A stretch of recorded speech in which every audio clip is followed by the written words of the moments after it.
Hey everyone, this is Mike with 4 and 6 Music, here to teach you why music works, not just how to play it. For today's lesson, we're going to go over the 12-bar blues, which I believe is essential for any guitar player, no matter what genre you play, because at some point or another you are going to bump into this structure and this very common way of organizing the chords in your songs.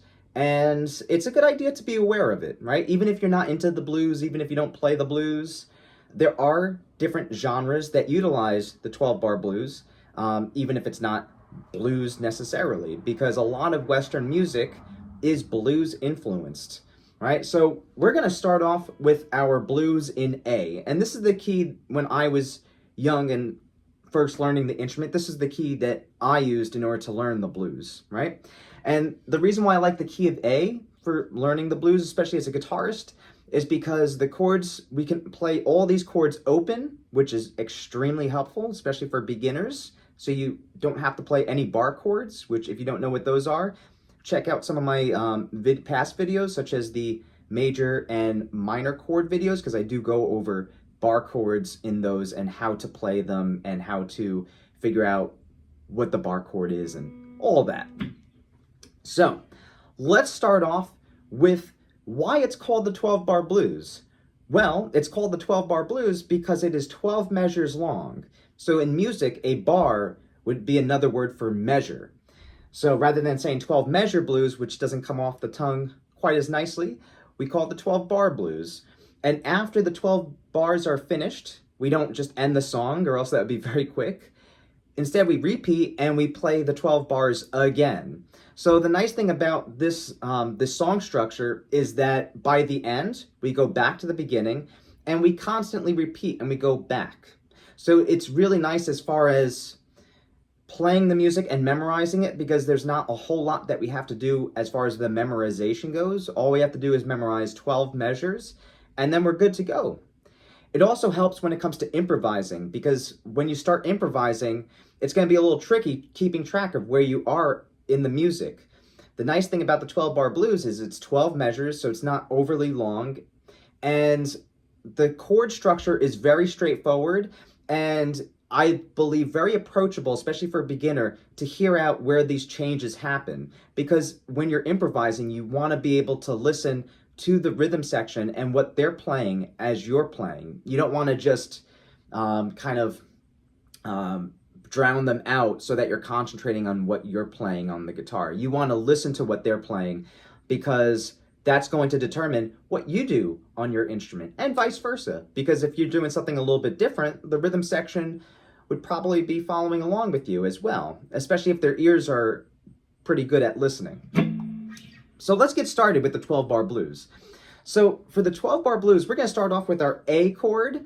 For this, I'm going to show you both the major and the dominant 7 chords, just so you guys have an idea of both of them, because for a 12-bar blues, we can play it with just major chords, but in order to get that really bluesy sound, it's best to use dominant 7 chords. So, just for the sake of being able to use this song structure for any type of song, because there are songs that use the 12-bar blues in just using major chords rather than dominant 7 chords. We're going to use major chords as well as dominant 7 chords. So we're going to start off with our A major chord, like this. And that A major chord goes on for 4 measures. So right off the bat, the first third of the 12-bar blues is already taken care of.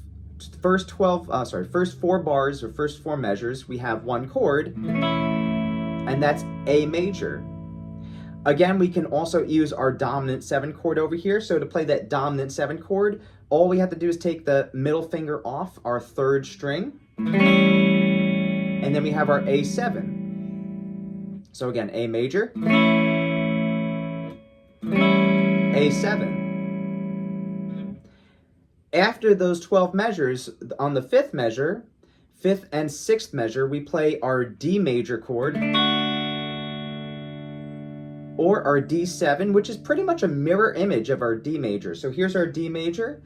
Our D7 looks and sounds like that. So it looks similar.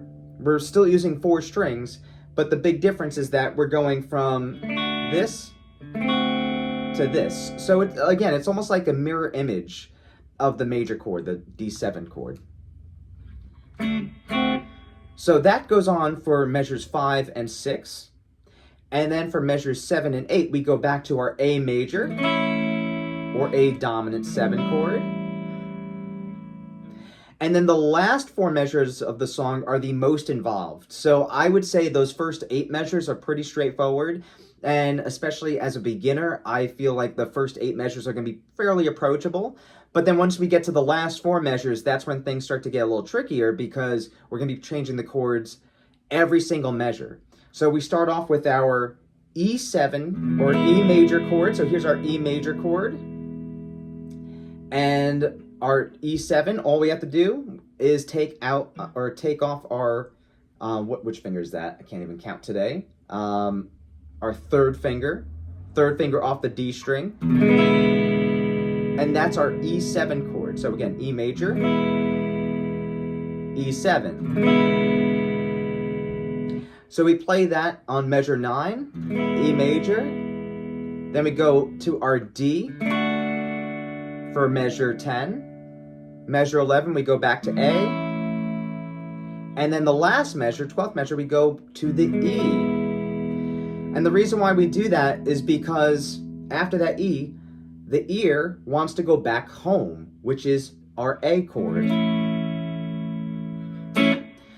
Let's go over the Roman numerals for this as well, because what's important with the blues is not just knowing where, what chord you're playing, but also applying it to different keys. So that way, if I ask you to play a blues in C, or a blues in D, or a blues in E, you would know what to do, right? Because that's the important thing, is applying it to different keys, because you're not always going to be playing the blues in A. So let's start off with the A chord. Since it's the blues in A, the name already gives it away. Our home bass, our tonic, that's what our home bass is. Our tonic is going to be A. So if we analyze the chord using Roman numerals, that's going to be chord 1. After that, we go to our D chord. That's the next chord. That is going to be chord 4. So all we have to do is count up. And don't worry if you're not familiar with the key of A and how many sharps are in the key of A. Just for now, just count up 4 from A. So we're going to have A, that's included. That's our first chord. Then we have B, C sharp. Again, don't worry about that if you're unfamiliar with the key of A. And then D. So D is our 4th chord. So we go from our 1 chord, A, to our 4th chord, D. And we go to our 3rd chord, which is E. And that's going to be chord 5 because it's 5 away from A. So we have A, B, C sharp, D, E. So those are the Roman numerals that are assigned to each of those chords.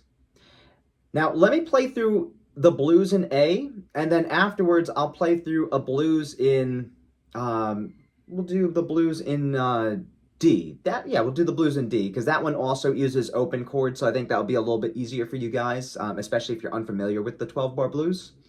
And I'll relate it to the key of A, just so you can see how that transfers from one key to the next. Because again, it's important to know this in order to apply it to different keys, because you're not always going to be playing the blues in A. So here we go. Let's try the blues in A. I have a backing track already ready for this. And again, I'll have the music over the, I'll have the music in the video as well, like the sheet music, so that you can follow along as well. But we are pretty much following the structure that I just laid out for you guys. So here we go, blues in A, starting with our first measure, obviously, and a 1, 2, here we go.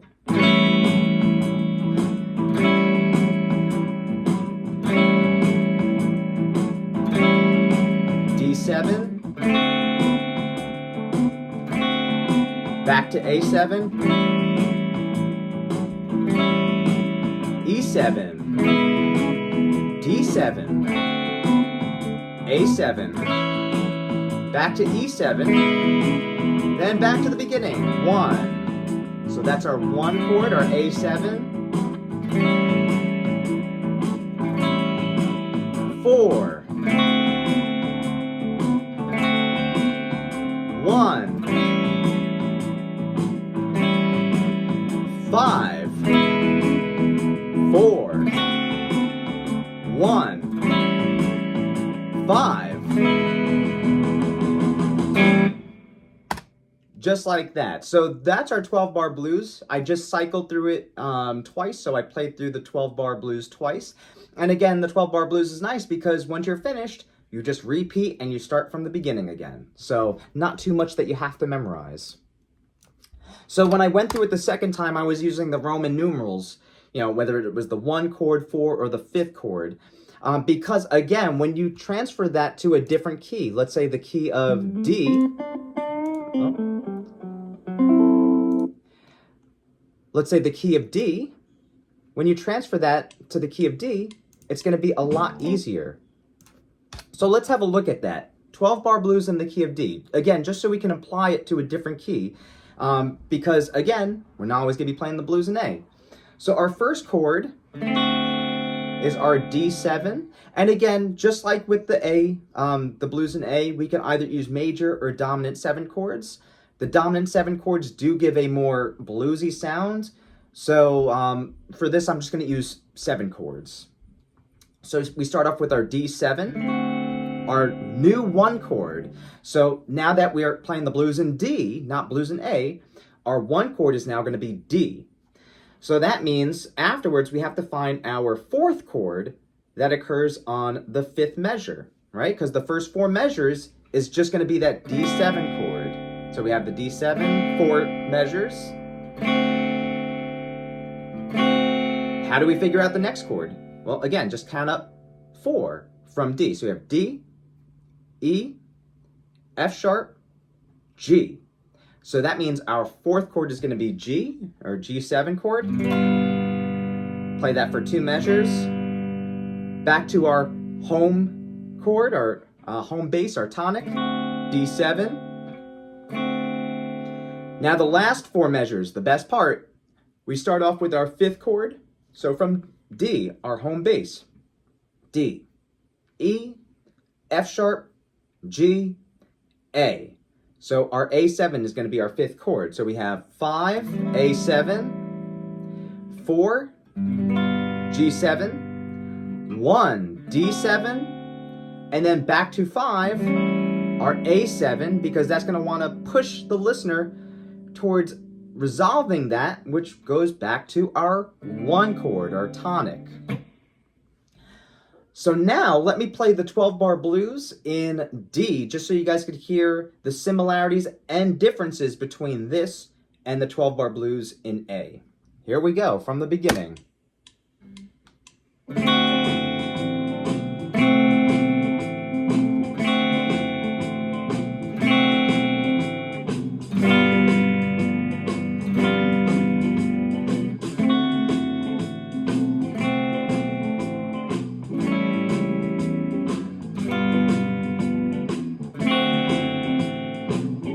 Back to the beginning. Now, 1,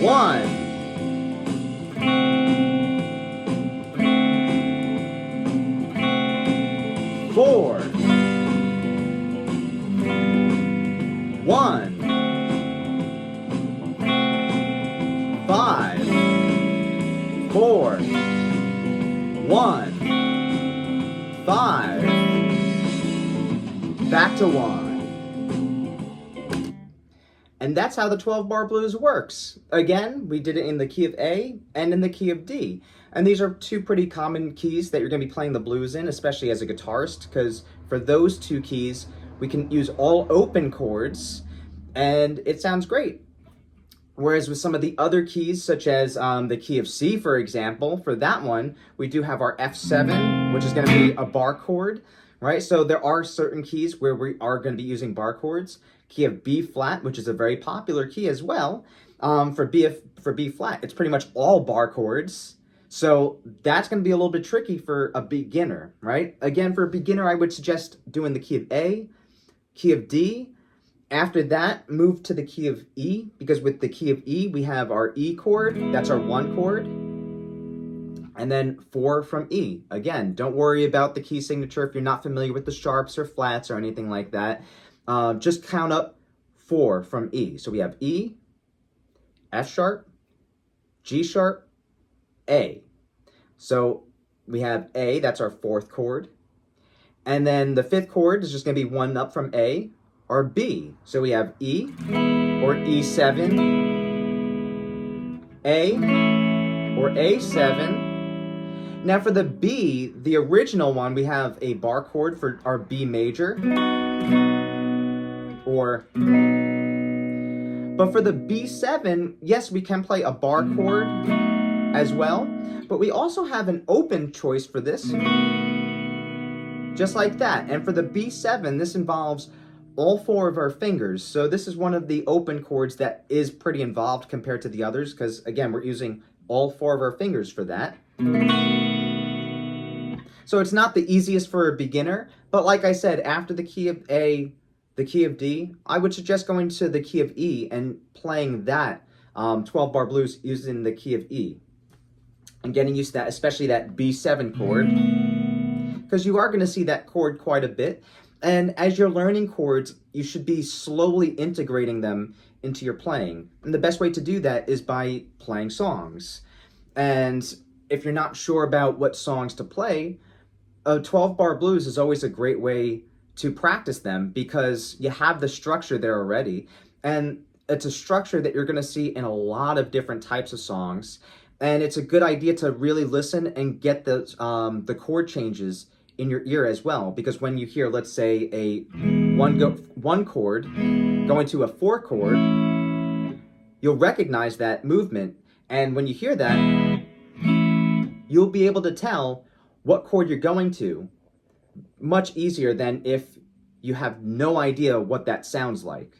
And if you know what that sounds like, when you start learning songs by ear, it's going to take you much quicker if you figure out what that first chord is.